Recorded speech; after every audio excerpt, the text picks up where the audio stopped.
Là, nos ingénieurs se sont lancés un défi avec ce produit DF. L'idée, c'était de faire revivre cette série mythique que Nikon a connue dans les années 60-70, qui s'appelait la série F, qui a marqué des générations de photojournalistes et qui avait un design très particulier, un petit peu anguleux, c'est ce qu'on revoit ici. Ouais. Et D'ailleurs, ça revient ce design exactement, un peu anguleux. ils ont relevé ce défi de faire revivre ce design, prendre en main, mais hein. avec les dernières technologies actuelles. L'esprit vintage fait un ravage en ce moment. Ce qu'on appelle aussi la tendance néo-rétro, Oui, en c'est fait. ça, tout à fait. Exactement. Oula, Donc là, c'était on de est- faire revivre l'ADN de la marque.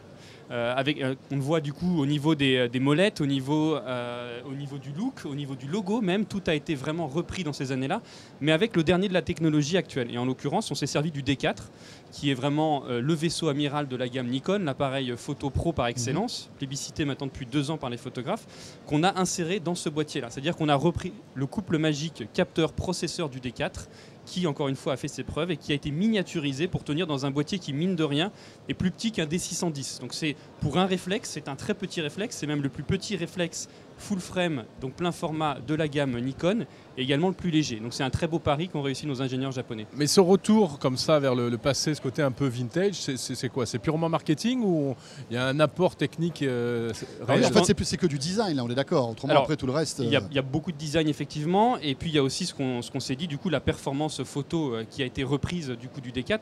Mais je pense pour répondre à votre question, effectivement, c'est un petit clin d'œil déjà à tous ces photographes nostalgiques de ces années-là qui ont vu disparaître ce design en 2002, puisque c'était à cette époque-là qu'on a arrêté la production du FM3A.